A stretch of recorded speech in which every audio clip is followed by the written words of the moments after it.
Welcome in. It's really great to have you sitting down with us today for another custom-tailored deep dive. We are so thrilled you're here. We really are. Because we know exactly why you're tuning in. You're that person who's always hungry to learn. Always looking for the full picture. Right. You want the unabridged understanding of a complex universe, but you really don't want to feel like you're just reading a dry textbook. Nobody wants that. Exactly. You're looking for those hidden connections, those fascinating aha moments that make a story just click right into place. And we have got something incredible lined up for you today. We promise a vivid, engaging exploration that respects your time, but we are absolutely going to immerse ourselves in the gritty details. We are plunging headfirst back into the gripping and honestly utterly brutal universe of Pierce Brown's sci-fi epic Golden Sun. Such a massive universe. It is, and for this specific journey, we're tracking the events from the prologue straight through chapter 12. Just focusing right in on that section. Right. What we're really doing here is examining the anatomy of a systemic rebellion. Okay, let's unpack this, because the mission here is crucial. We want to look closely at how a single infiltrator navigates an unimaginably rigid empire. The completely inflexible society. Exactly.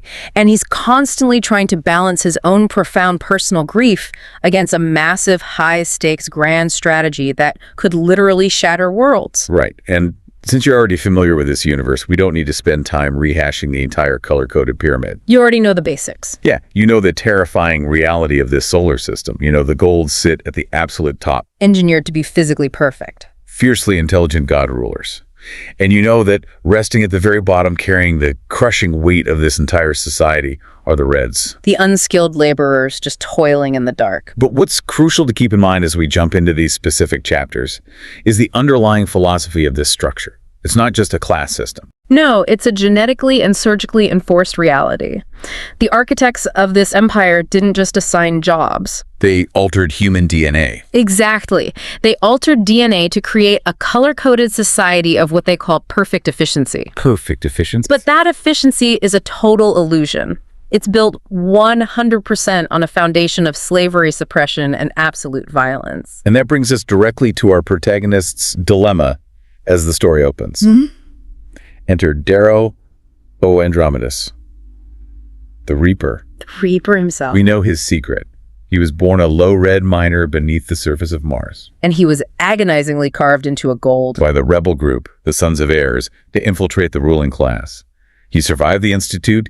He won their brutal proving ground. But as we pick up the threads here, things have definitely not gone according to his grand plan. Not at all. 2 years have passed. 2 whole years. And instead of tearing the system down from the inside, he's basically trapped. He's entirely trapped. He thought he was going to change the worlds, but instead he's been swallowed whole by the machine of this vast empire. He's, what, 20 years old? 20 years old and completely cut off from the rebellion that made him. And he's been forced to play the warlord for his sworn enemy, ArchGovernor Nero Augustus. The very man who ordered his wife's execution. Just think about the psychological toll of that. It's staggering. He's playing a role day in and day out, surrounded by people who would kill him instantly if they knew his true blood. Which hurls us right into the chaos of the opening scenes, and I mean literal chaos. We open with this absolutely visceral space battle at the Academy. It's intense. Darrow is commanding a fleet of starships in this massive high-stakes war game. He's standing on the bridge of his man of war, the Quietus. And he's already battered. Right, his arm is broken. Held in a gel cast. And we get this brilliant reintroduction to his lieutenants. Which really showcases the different flavors of gold, arrogance, and philosophy. Let's talk about Roke first. Roke is fascinating because he's a golder who finds poetry in destruction. He's so calm. Placid, calm, and he genuinely appreciates the motion of the spheres and the art of space combat. He views war almost as a symphony. And then you have Tactus, who is the complete opposite. Total opposite. He's rangy, careless, literally shooting stimulants up his nose right there on the bridge. While commanding a starship. Yeah, just complaining about how he'd rather be out at the clubs. And then there's Victra. Victra Ojuli. Victra is terrifying, honestly. Fierce, heavily scarred, unapologetically sensual, and just utterly ruthless. She just wants to smash the enemy into dust. She embodies the aggression of their caste. But what's truly fascinating here is the philosophy that governs this entire military exercise. Right, the academy is designed to teach these young golds how to wage war across the vacuum of space. But fundamentally, it's hammering in the ultimate maxims of their race. Only the strong survive. Only the brilliant rule. They're fighting with simulated nuclear munitions. It's effectively a game of capture the flag, but they're using ships that cost the gross yearly output of 20 cities. That's the part that's so hard to wrap your head around. The nukes are simulated, sure, but the ships are massive physical dreadnoughts. The collisions are real. The sheer kinetic force is real, and the casualties are incredibly real. And Darrow is actually winning this game at first. He's set this brilliant, elaborate trap for his quarry, House Bellona. And we should remember history there. Yeah, House is a massive, brutal rival. He's the older brother of Julian. The kind-hearted boy Darrow was forced to beat to death back at the Institute. Just to survive the passage, so there's a deep, festering blood feud between Darrow and the Bellona family. And Darrow springs the trap perfectly. His blue pilots unleash a volley of 30 simulated nukes. And Carnus's fleet is officially classified as destroyed. Darrow wins. The bridge of the Quietus just erupts in cheers. Darrow is standing there letting the glory wash over him. Thinking about how this victory is going to earn him his own fleet. A fleet he can eventually turn around and use for the Sons of Ares. It feels like a massive step forward. But then Carnus flips the board. it's a devastating turn, and it raises a really interesting point about the nature of the golds. Roke actually warns Darrow about hubris just moments before this happens. Right. The ship's sensors suddenly detect a ghosting signal. Because of the heavy ore in the surrounding asteroids, the Quietus's sensors were temporarily blinded. And suddenly emerging from the dark is a half-destroyed ship that Darrow thought he had taken out days ago. Its engines are blasting at absolute full power. And its trajectory is taking it directly physically toward Darrow's flagship. Carnus isn't playing the simulated game anymore. He is physically ramming them. Exactly. Carnus knows he's lost the strategic game, so he resorts to brute suicidal force to ensure Darrow doesn't get the victory either. The description of this impact is horrifying. It shears right through the Quietus. The artificial gravity fails instantly. Emergency sirens are screaming, red lights are flashing, bulkheads are collapsing. And this is the moment where Darrow's lingering red humanity really shines through. The part of him that hasn't been completely eroded by 2 years of playing a gold warlord. Right. For better or worse, it's a critical character moment. Because while Darrow's gold lieutenants do exactly what they're trained to do. Which is safely eject in his reinforced command pod. Right. Darrow doesn't go with them. He scrambles back through the dying, disintegrating ship. Because he's looking for his personal valet, Theodora. She's an older pink servant, and her leg has been completely shattered in the collision. Now, a true gold wouldn't give a second thought to a pink. They are considered entirely disposable property. But Darrow throws her over his shoulder. He's running through corridors where the lower caste crew members are absolutely panicking. Clawing at each other, desperate to get to the remaining escape pods before the ship breaks apart. And the sequence that follows at the escape pod is arguably one of the most devastating moments in this section of the text. It forces you as the raider to look directly at the human cost of this engineered caste system. Darrow manages to make it to a pod with Theodora and a handful of gray soldiers. But the pod has limited seating. And there's a gray soldier named Marcel. He's terrified. He begs Darrow for a seat. And he uses arguments that to any normal human being would make perfect sense. He's got tears in his eyes. He says he's a free man. He has a family, 3 little girls waiting for him. He's only weeks away from his military pension. And he points at Theodora and says she's just a whore. She can't even have children. Why should she get the seat over a father? It's a horrific ethical trolley problem constructed entirely by the rules of this twisted society. And Darrow, trapped in his role as a gold overlord, has to maintain his cover. He tells Marcel coldly, she's my slave. Do as I say. But Marcel is staring death in the face. He panics and pulls a gun. But he doesn't even get to use it. Because the gray sergeant standing next to him doesn't even hesitate. She just pulls her scorcher and executes Marcel on the spot. A bullet right through the head. She kills one of her own men just for questioning a gold. Just to maintain the absolute rigidity of the chain of command, mutiny is not tolerated even when the ship is seconds away from explosive decompression. And Darrow's internal reaction is so telling. He is completely numb to it. The trauma of playing this role has layered him in so much ice. He launches the pod, And as they drift out into the dark, cold vacuum of space, they watch the massive quietus detonate. And here is where the sheer staggering reality of the Gold's arrogance hits Darrow. He realizes that because he broke the rules back at the Institute, because he forced his enemies to change their strategies and play dirtier, he is indirectly responsible for this escalation. He looks at the wreckage and does the math. 833 low colors, mechanics, cooks, sweepers, engineers. They are vented into space and killed instantly. 833 human lives completely extinguished because two Golds were playing a game of pride. It completely hollows him out. The guilt is a physical weight crushing him. But the punishment for losing this game isn't over. Because surviving the battle just means he has to face the social and political fallout back at the Academy. Let's get into the humiliation aspect of this because it's so incredibly calculated. Darrow gets back to the Academy. He's physically battered, emotionally drained, and he retreats to a simulated garden to soak in a hot spring. He just needs a moment of peace. But suddenly he realizes his clothes are gone. His razor, his primary weapon, is gone. He turns around, and standing between him and the exit is House Bellona and 6 of his massive cousins. Now, legally, the Bellonas cannot murder Darrow. Darrow is protected by the ArchGovernor's badge. If they killed him in cold blood, it would invite the wrath of the Olympic Knights and the Sovereign. It would start a formal war. But they can beat him, and they absolutely do. And this isn't just a simple brawl. It is a systematic, agonizing psychological dismantling. They use cravat, which is their deadly, highly disciplined martial art. They aren't just punching him, they are striking his nerve centers. They break a wooden stick over his head. House headbutts him right in the sternum, cracking his ribs. They physically pin him to the ground, and one of the female cousins, Cagney, takes a knife, traces it mockingly over his lips, and then roughly saws off his hair. The cutting of the hair is deeply symbolic. In Gold society, their golden hair is a mark of their superiority and their vanity. Taking it is an act of pure degradation. House stands over Darrow's broken, bleeding body, spits on him. They literally urinate on him. And House delivers this incredibly chilling message directly from his mother. Rise so high in mud, you lie. God, it's so degrading. And House doesn't stop there.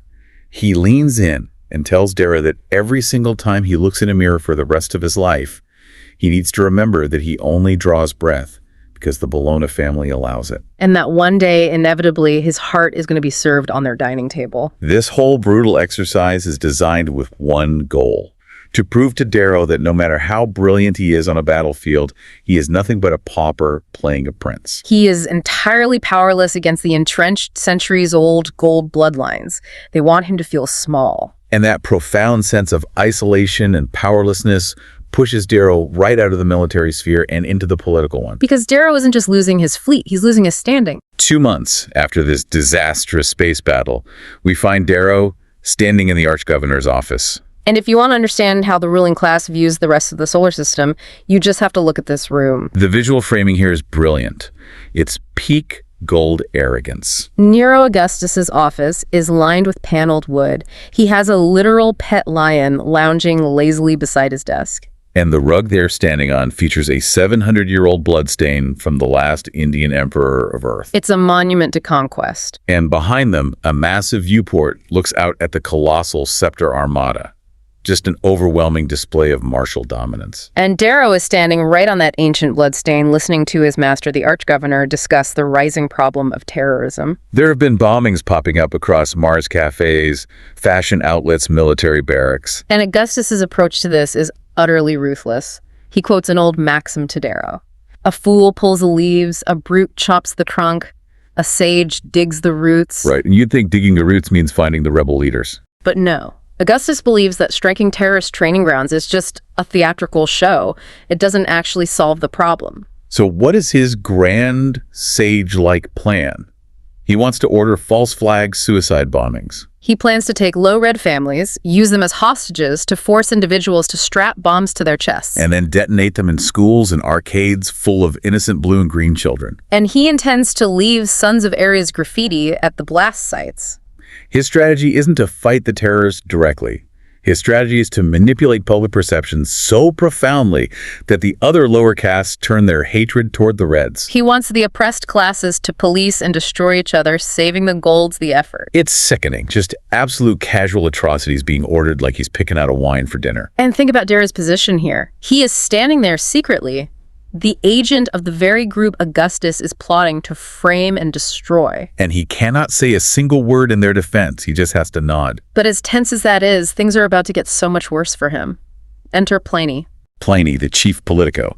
He is such a fascinating foil to the martial goals we've met so far. He really is. We're so used to these massive scarred warlords. But Pliny is described as slender.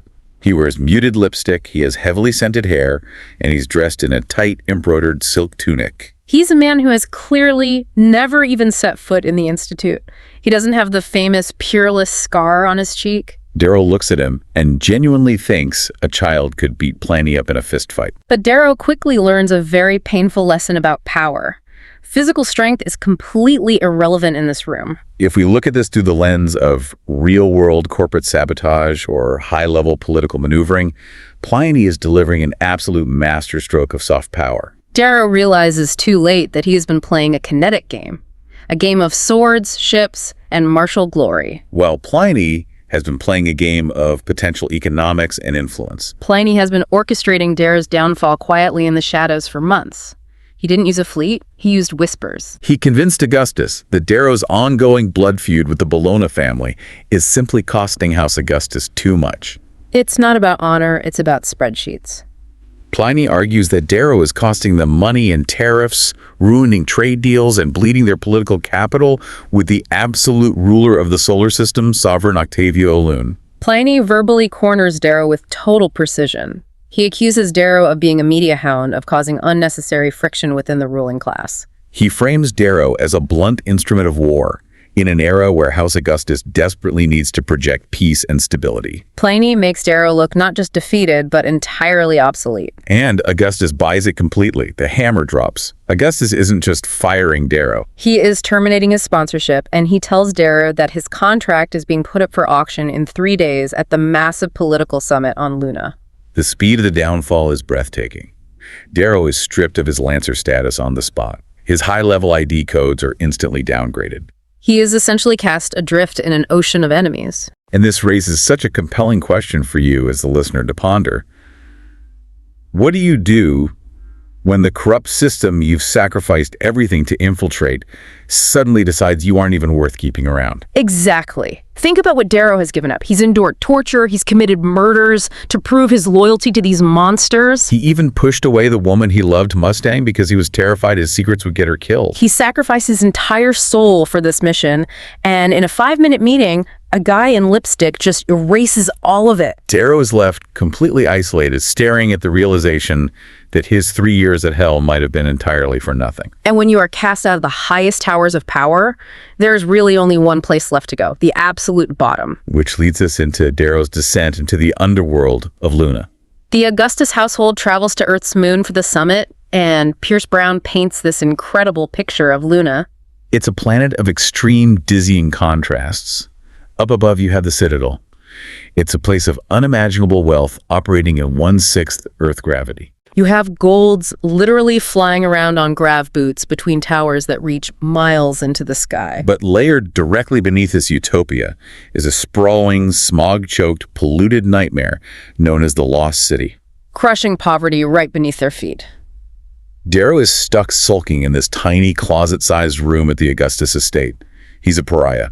Nobody will speak to him. Until Victra Julie decides to intervene. Victra is a deeply pragmatic character. She doesn't deal in flattery, she deals in absolute brutal truths. She walks in and tells Darrow exactly how precarious his life is right now. She reminds him that without Augustus's protection, House Bellona is absolutely going to hunt him down and dig his heart out. But she doesn't just offer doom and gloom. She sees Darrow's raw potential even through the disgrace. So she hands him a data slip with coordinates for a secret meeting deep down in the slums. So Darrow has to sneak out. He's guided by a squad of lurchers. These are elite, heavily modified, craggy gray mercenaries whose entire profession is hunting rogue golds. They know he'll be recognized, so they dye Darrow's golden hair shock white and powder his skin pale so he can pass as an obsidian warrior. And they descend into the grime, the neon, and the choking smog of the lost city. It's such a moody, atmospheric scene. They navigate the alleys and enter this dingy tavern called the Lost Wee Den. Darrow is led to a table in the back, obscured by smoke. And sitting there is literally the absolute last person Darrow ever expected to see. House Augustus, the Jackal. Darrow's mortal enemy from the Institute. The twin brother of Mustang and the exiled sociopathic son of the ArchGovernor. Right. The guy who eats people. Exactly. And Adrius is still missing a hand from where Darrow trapped him in the mountains years ago. But instead of getting it surgically replaced, which he could easily afford, he wears the stump as a badge of honor. A constant reminder of his failure and his hatred. But the dynamic here is totally shifted. The Jackal isn't raving or attacking Darrow. He proposes an alliance. He looks at Darrow and says, essentially, you be the sword and I'll be the scepter. And we have to talk about what the Jackal has been doing while Darrow was off fighting space battles. Adrius hasn't been studying military tactics. He's been studying business, specifically the media. I'm so glad you brought this up because the Jackal's strategy here is one of the most chilling and brilliant concepts in the text. He explains to Darrow that while the other Golds are obsessed with fleets and razors, he has been quietly using his massive wealth to acquire nearly 30% of the entire solar system's communications industry. The syndicates, the news, feeds the entertainment hollows. And he uses this incredibly vivid metaphor to explain how power actually works. He tells Darrow to imagine the media as a massive pipeline supplying water to a sprawling desert city. Right. He says you don't need to own the whole pipeline. If you own just 30% of the water flowing through it, you have the power to contaminate the entire supply. You can lace it with whatever you want. You control whether the city hallucinates, whether it writhes in agonizing pain, or whether it becomes enraged and rises up. It all starts with what he puts into the water. It's a terrifyingly accurate description of how modern information monopolies and algorithm-driven propaganda actually function. Soft power dictating reality. It really makes you pause and think about the feeds we scroll through every day. The Jackal understands that if you control the narrative, you control the worlds. And what he wants to do with his power is claw his way back into his father's good graces and prove his worth to the sovereign. And his master plan to do this. He wants to use the criminal syndicates he controls to completely wipe the Sons of Ares off the map. The dramatic irony in this scene is just suffocating. Think about it. Darrow, who is literally carved, tortured, and forged by the Sons of Ares to be the weapon that destroys the Golds, is sitting across a sticky tavern table from a Goldiv who is offering to buy his contract. Save his life from the Bellonas and give him an army. And the only condition is that Darrow has to help him exterminate the very rebellion Darrow belongs to. It's a massive contradiction, but Darrow, if nothing else, is a pragmatist. He needs a patron if he's going to survive the week. So he agrees. He looks at the Jackal and essentially thinks, I will use you to gain power, just as you intend to use me. It's a deadly game of chicken. But before they can even finalize the deal with a drink, the reality of the rebellion violently interrupts them. Out of nowhere, walking through the smoke of the tavern is a pink. Everby. Darrow actually recognizes her from his past. She used to have these delicate artificial wings carved onto her back, but she's completely changed. She looks hardened, traumatized. Dangerous. Now, the Jack, being a typical arrogant Gold, just assumes she's a high-end prostitute sent over by a local syndicate boss to entertain him. But Darrow's instincts kick in. He notices the tension in her body. He realizes Everby isn't there to negotiate or entertain. She's an assassin. And simultaneously, all the holoscreens across the tavern suddenly lord up with breaking news alerts. Devastating synchronized bombings are tearing through government buildings across Luna and Mars. And the Sons of Ares are officially claiming responsibility. Every casualty drops a bag under the Jackal's table and turns to walk away. Darrow knows instantly it's a bomb. He acts on pure adrenaline-fueled instinct. He grabs the Jackal, his worst enemy, engages his grav boots, and literally tackles him through the thick glass of the tavern window just as the device detonates. The destruction is absolute. The tavern is completely vaporized. 200 low colors. We're talking innocent patrons, dancers, bartenders, people just trying to survive in the slums are killed instantly in the blast. Darrow and the Jackal survive battered and bleeding out in the street. Darrow is furious. He tracks every way through the chaos to an abandoned factory. And this is where the narrative forces us to confront the incredibly dark, morally ambiguous reality of this rebellion. Darrow is taken captive by Evie's crew. He gets dragged inside, and he's reunited with Mickey the Carver. But Mickey isn't the flamboyant artist we remember. He's basically a shell-shocked prisoner being forced to manufacture bioweapons for the rebels. And then Darrow comes face-to-face with Harmony. Harmony is a high-ranking Red in the Sons of Ares, and her presence completely shifts the tone of the story. Darrow immediately demands to know what the hell is going on. Why are they blowing up taverns? Why are they slaughtering the very innocent low-colors they're supposed to be liberating? And Harmony drops a massive bombshell of her own. Dancer is dead. Dancer was Darrow's mentor, the man who recruited him, the man who gave him hope. Harmony reveals that Dancer was sold out by gray mercenaries and brutally killed by a Lurcher squad. And with Dancer's moderating voice gone, the Sons of Ares have completely fractured and radicalized. They don't want justice or equality anymore. They want blood. To understand why Harmony is doing this, you have to really listen to her ideology. She doesn't view the tavern bombing as a tragedy. She views it as necessary collateral damage in a war of extermination. She justifies this mass terrorism by pointing to the systemic, horrific torture of her people. The examples she gives are just stomach-turning. They are. She talks about the Pinks. She explains that they were raised with these devices called Cupid's kiss implants. Let's just pause on that for a second, because when I read that part, I felt physically ill. The Cupid's kiss isn't just a tracking chip. It's an implant in their spine and head that causes constant, agonizing, inescapable pain. And the Golds use it on Pinks from childhood until they learn absolute, unquestioning physical obedience. They literally wire them for suffering. Exactly. It's institutionalized torture. And Harmony doesn't stop there. She talks about her own family. She tells Darrow about watching her own children die, agonizing deaths from radiation poisoning down in the Martian mines. Simply because the Gold overseers refused to spend the money to fix a simple leak and refused to provide even basic painkillers for the dying kids. Harmony has internalized all of this trauma, and her conclusion is terrifyingly simple. The Golds are monsters, and monsters only understand one language: pain. Darrow is horrified. He looks at her and says, "This isn't what we fought for. This isn't what my wife Io died for." But Harmony has no patience for his morality. She lays out her demand. There is a massive summit gala happening in a few days. As sovereign, all the planetary governors, the praetors, thousands of the most powerful Gold leaders will be in one room. Harmony hands Darrow a Pegasus pendant. Hidden inside it is a high-yield radium bomb. She tells him to wear it to the gala, walk into the center of the room, and detonate it. A suicide bombing to decapitate the entire empire. It's the ultimate test of his loyalty. But Darrow flatly refuses. He tells her he is a weapon, not a suicide bomber. He won't throw his life away to murder thousands of people, including the few Gold friends he's actually grown to care about. But Harmony knew he would say no. She came prepared with the ultimate trump card to break his spirit. She pulls out a datapad and plays the unedited raw audio recording of Darrow's wife, Io, standing on the hanging scaffold from years ago. Darrow had never heard the clean audio of her final whispered moments with her sister Deo. The scene is devastating. The recording crackles, and Darrow hears his young wife's voice, terrified but resolute, speaking her last words on Earth. She says to her sister, "In our bedroom there is a crib I made. Hide it before Darrow returns. I am with child."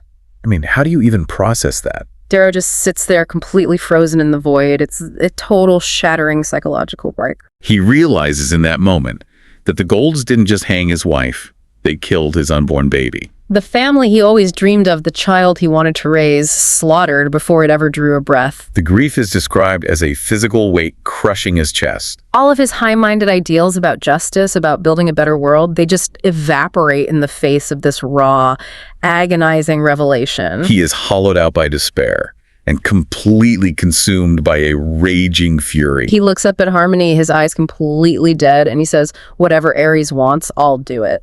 He gives in to the darkness. He agrees to become the monster they want him to be. And that propelled us right into the climax of this section, the gala. We jump forward 3 days. It's the night of the Sovereign Summit Gala. And the contrast between the grimy underworld where Darrow made his dark pact and the setting of this party is jarring. It is the absolute peak of Gold decadence. Picture this. They have constructed a massive artificial winter fairyland on the roof of a tower that is 2 kilometers high in the Lunar sky. There are invisible weather-controlled clouds dropping real snow. But the snow has been engineered to taste like cinnamon and orange.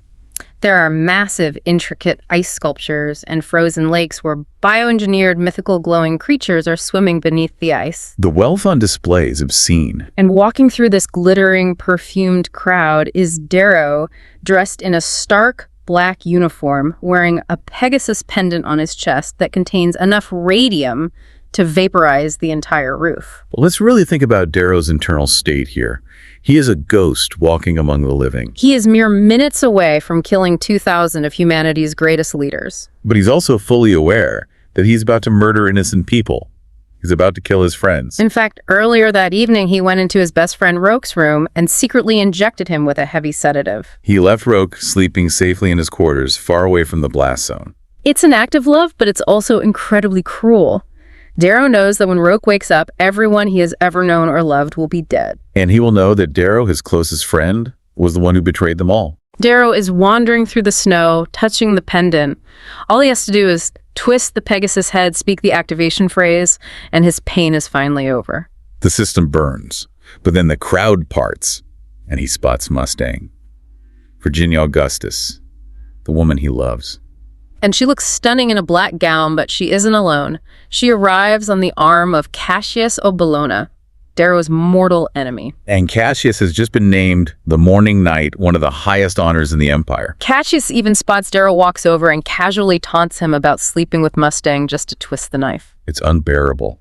Darrow retreats away from the crowd. He walks over to a quiet bridge spanning a frozen stream, gasping for air, trying to hold himself together. He lifts the ring to his lips. He's ready to say the activation phrase. He's ready to end it all. But the words just won't come out. And this is the pivot point.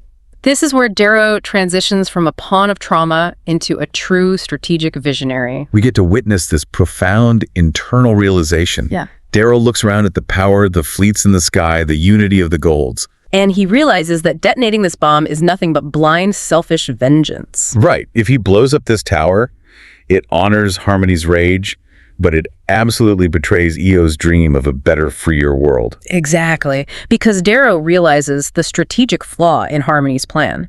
If he assassinates the sovereign and the governors, the society won't crumble. The remaining golds will simply unite in their shared grief and outrage. They will turn the full, terrifying might of the Scepter Armada against Mars, and they will eradicate the Reds entirely. They will glass the planet. The Thuns of Ares cannot win a direct kinetic war against a united gold society. It's mathematically impossible. Though Darrow asks himself, what actually destroys an empire like this? And he notes this brilliant truth. What terrifies the golds is simple, cruel, and as old as mankind itself. Civil war. They don't fear the lower castes, they only fear each other. So Darrow makes his choice. He removed the bomb from his chest and quietly sticks it under a table. He's not going to blow them up. He's going to use their own arrogance to tear them apart from the inside. He stalks back into the center of the gala, completely transformed. The depressed, suicidal boy on the bridge is gone. The Reaper is back. He leaps right onto the Bellona family's long dining table. His heavy boots are smashing their fine porcelain plates, trampling their steaks. He strides right down the length of the table, stopping directly in front of the sovereign, the ArchGovernor, and all the elite families. And in front of the entire ruling class, he formally challenges Cassius Bellona to a blood-feud duel to the death. The tension in that room must have been suffocating. The sovereign Octavio Ulun has to allow it. It's their ancient law. The tables are pushed back, forming a ring in the snow. Cassius draws his razor supremely confident. He's the Morning Knight, the best swordsman of his generation. But as they engage, it becomes instantly, shockingly clear to everyone watching that Darrow is entirely outmatching him. The tactical breakdown of this fight is fascinating. Cassius fights using cravat, which is highly disciplined, rigid, and relies on these incredibly fast 4-second bursts of explosive energy. It's standard gold military training. But Darrow has a massive secret. For the past year, while everyone thought he was just a political pariah, he has been secretly training with Lorne O'Arcos, the legendary retired Rage Knight. Darrow has mastered the Willow Way. Precisely, and the Willow Way is the exact antithesis of cravat. It is fluid, it moves in continuous circles. A practitioner of the Willow Way never retreats backward. They step into the opponent's strike using the attacker's own kinetic force to create new, devastating angles. Darrow completely dismantles Cassius. He batters him, exhausts his energy shield, and leaves the pristine Morning Knight a bloody, stumbling mess in the snow. And the Sovereign absolutely panics. She sees her favorite new knight, the symbol of her power, about to be slaughtered by an Augustus warlord. So she does the unthinkable. She blatantly cheats. Right there in front of the entire Gold Elite, she halts the duel and arbitrarily changes the ancient rules of the blood feud, stating that the duel is now to death or yielding just to give Cassius an out. And this is the massive political blunder Darrow was hoping to provoke. By changing a sacred law solely to favor the Bellonas, the sovereign openly broadcasts her bias. She deeply irreparably offends House Augustus and all of their incredibly powerful allies like the giant Andromedus family. The illusion of the sovereign's impartial justice is shattered. Darrow doesn't even blink. He completely ignores her royal decree. He charges Cassius, wraps his razor, which can act as a whip around Cassius's right arm, contracts the blade to make it rigid, and violently severs Cassius's sword arm completely off his body. The chaos that follows is absolute. The sovereign is screaming for her elite bodyguards, the Furies, to arrest or kill Darrow. Darrow stalks forward, raising his blade to deal the final killing blow to Cassius. But then Mustang steps into the ring. She places herself directly between Darrow's blade and Cassius. She grabs Darrow's wrist, she looks into his eyes, sees the rage and the pain, and she just softly says, "There you are." And the anger just drains out of him. He lets his hand fall. He spares Cassius's life because Mustang asked him to. But the damage to the Empire is already done. The sovereign's blatant interference combined with Darrow's brutal maiming of their golden boy acts as the ultimate spark in a room full of gasoline. The Bellona family screams in outrage and charges Darrow. The Augustus family, seeing their champion attacked, charges the Bellonas. Tactus Victra and the massive Telemeneses draw their weapons and join the fray. A massive, bloody, chaotic brawl erupts right there in the snow at the Sovereign's gala. Darrow did it. He didn't need Harmony's bomb. He used their own pride, their own ancient laws, and their own massive egos to shatter the society. The Civil War has begun. It's an incredible conclusion to this arc. If we synthesize this entire journey, Darrow's evolution across these 12 chapters is profound. He begins as a pawn so consumed by grief and powerlessness that he's willing to literally blow himself up for a radical faction. But he transforms into a true master of strategy. He realizes that to break a system this entrenched, you can't just attack its walls. You have to understand the architecture better than its own builders and use their own rules to make the roof collapse on their heads. It really is a brilliant display of systemic disruption. But before we wrap up today's deep dive, we want to leave you with one final lingering thought to chew on. Darrow achieved a massive strategic victory by starting this civil war. But look at his personal choices at the end. He spared Cassius because Mustang intervened. He saved Roke from the bombing out of deep platonic love. He held on to his empathy. But he is entering a war against people like Pliny the Jackal and the sovereign people who view empathy as a flaw, who will use every single attachment, every friend, every love as leverage against him. Right. So the question is, in a game that ruthless is holding on to your humanity, your greatest, most unpredictable strength? Or is it the exact weakness that is inevitably going to get you killed? That is the ultimate question of the rebellion. It really is. Thank you so much for joining us on this deep dive into Golden Sun. Keep questioning the system, and we'll catch you next time.